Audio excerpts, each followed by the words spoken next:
TJ and PK, it's 97.5 The Zone. We are joined by Frank Dolce, former Ute quarterback. Frank, good morning. Good morning, TJ. Good morning, PK. Before you ask me, I don't have any answers. Okay. Thanks, Frank. Who does? Let's go to your level. Let's go to your level of surprise. I was not surprised to see the Utes pull their quarterback Isaac Wilson. I thought that game was a step back for him. I think he's done some good things, and he's been progressing. But, man, he was throwing passes out in the flat and hitting guys in the back of the calf and just not giving players a chance to make plays.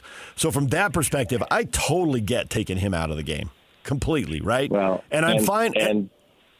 But they've shown no faith in Rose. I am stunned. I thought, and maybe it's the offensive coordinator. Maybe it was Andy Ludwig, right? And maybe another coordinator sees him differently.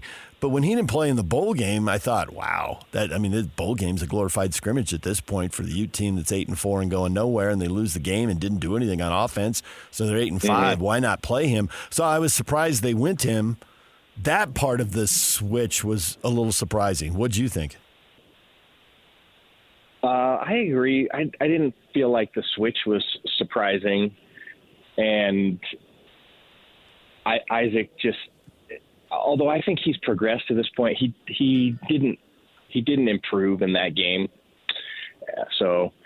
But I don't know what to think about the quarterback room at this point. I think Rose is talented, and for some reason, he's just been,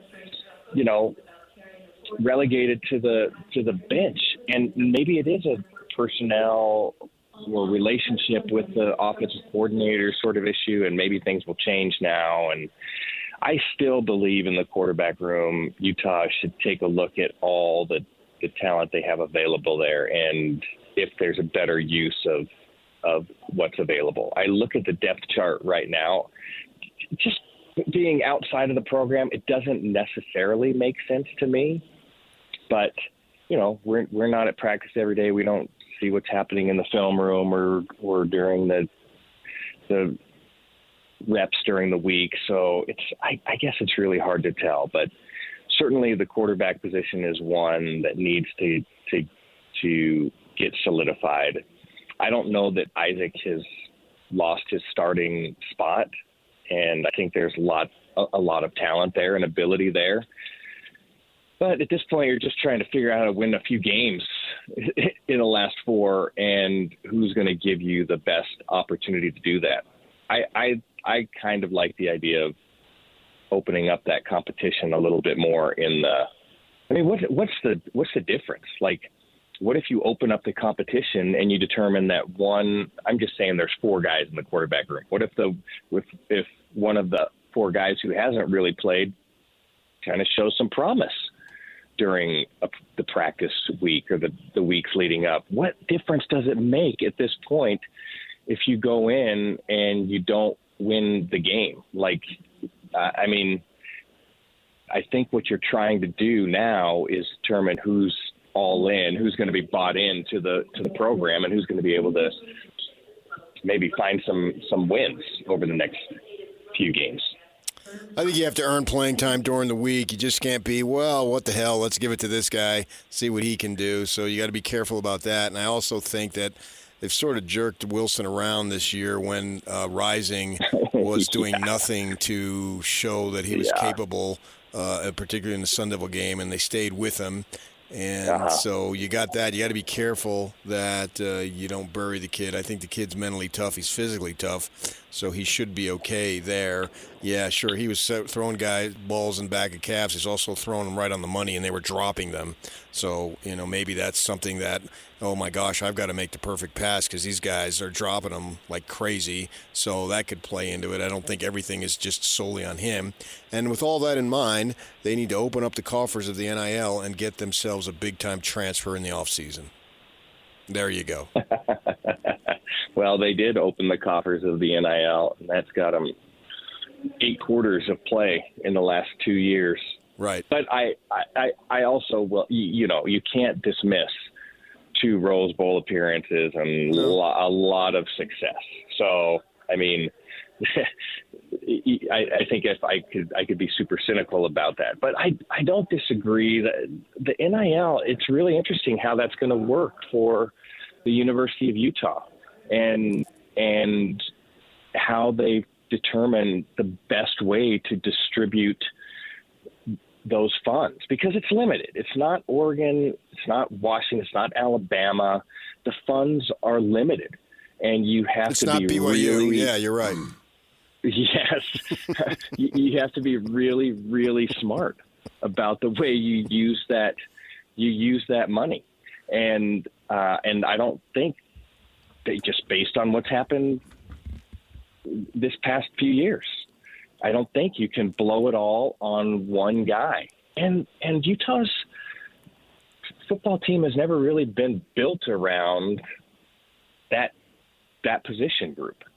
I mean, it's been built more around, obviously, on the defensive side, and then, strong offensive line play, really good running game, and a passing game that can keep a defense off balance.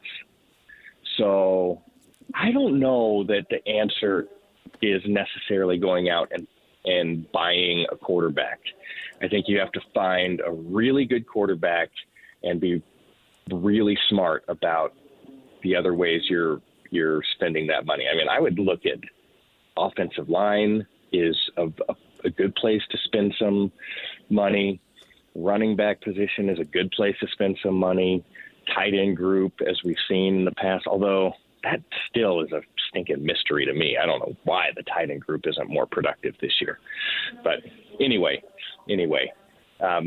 there's lots of issues with the football program, and I think generally you could say that every position group – I'm not sure you could pick out a position group on the field and say, no, that group is good, they don't need to improve. I think at this point you'd have to say every position group needs to improve throughout the rest of the year.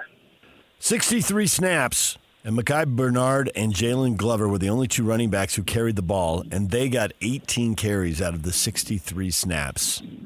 Yeah. In a game the Utes never trailed until the clock hit 0, I am stunned by that. And I know everything changed and stuff happens in a hurry in a game, and there's a new OC. That's not Utah football. And I thought Glover was productive, Bernard so-so. Mm-hmm. Maybe they felt like they weren't winning the line of scrimmage enough. 18 carries for 84 yards for those two guys combined is not great, but it's not bad either. I'm stunned they didn't go with it more. Only 18 carries for a Kyle Whittingham team? Weird. Super strange. I have been worried about the run game all year long from the beginning. It's before the season started, and I don't know. I don't know what the answer is. I don't think Mekhi Bernard's been a bright spot, but he's on a pitch count. Like, that doesn't make any sense to me. That guy should be running the ball, I think, 25 times a game. And Glover, that was kind of a surprise, and he played well. So a good surprise. I don't think the offensive line has been great, but since Arizona, everybody is just stacking the box. Like, everybody is going to step up to the line of scrimmage and make Utah one-dimensional and force them to throw the ball. And if Utah can throw the ball effectively and beat another team, then the other team is going to live with that. But Arizona threw out the blueprint, and since that point, everybody else has been following along. Stop the run. Everything we do is going to stop. We're going to blitz to stop the run. We're going to put 8 people at the box to stop the run. And that has clearly been a very effective game plan on the defensive side. Yeah, I think it's obvious why they didn't run the ball. You got a coordinator who's auditioning for the job, and so he's not just going to go and hand it off. He's going to try to come up with creative stuff. Yeah, that's what you got here. He didn't come there to. He didn't go there to hit his irons. He went there to hit the big, big stick. Right. He wants the job, and he doesn't want to have to move again. And his family and his 5 kids and blah, blah, blah. So to me, it was obvious that's what he was doing there. He wants the job. So more power to him. It didn't work, but give it a shot. It's like the philosophy of give somebody else a shot at quarterback. Give a shot. Keep doing the same thing you've been doing. That hasn't been working, so try some different stuff. I think that's what you had going on. Yeah. Yeah.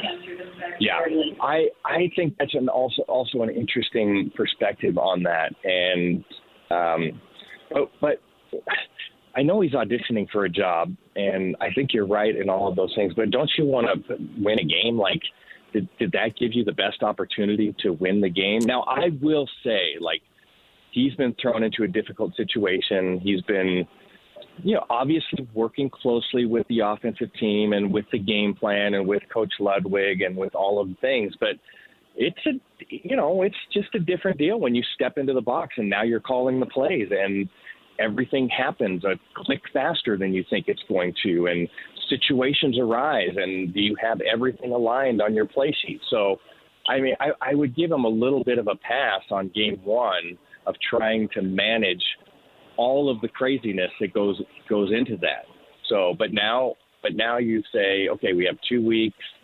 You're going to be super familiar with all of your personnel. If you're not already, you should be. And we'll see how he manages that moving forward. The difficulty, I think, is the defensive blueprint for opponents is clear, and it's not an easy schedule.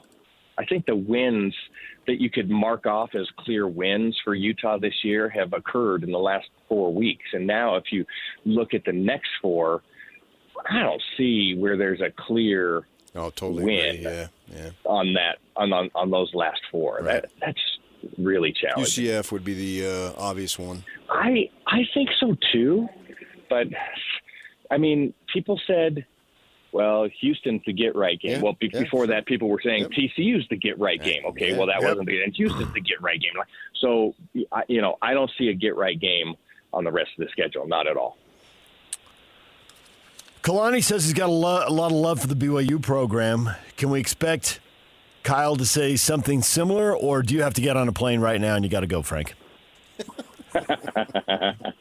I'll tell you what, I have a lot of love for Kalani Sitake and Jay Hill, and I'll just leave it right there. I don't know what Coach Whittingham will say about it, but I think he has tremendous personal relationships with a lot of those guys. Yeah. Frank, I love you. Hey, and you know what, PK? Yeah. I feel very much the same. Thank you. Yeah. Yeah. You're the man, Frank.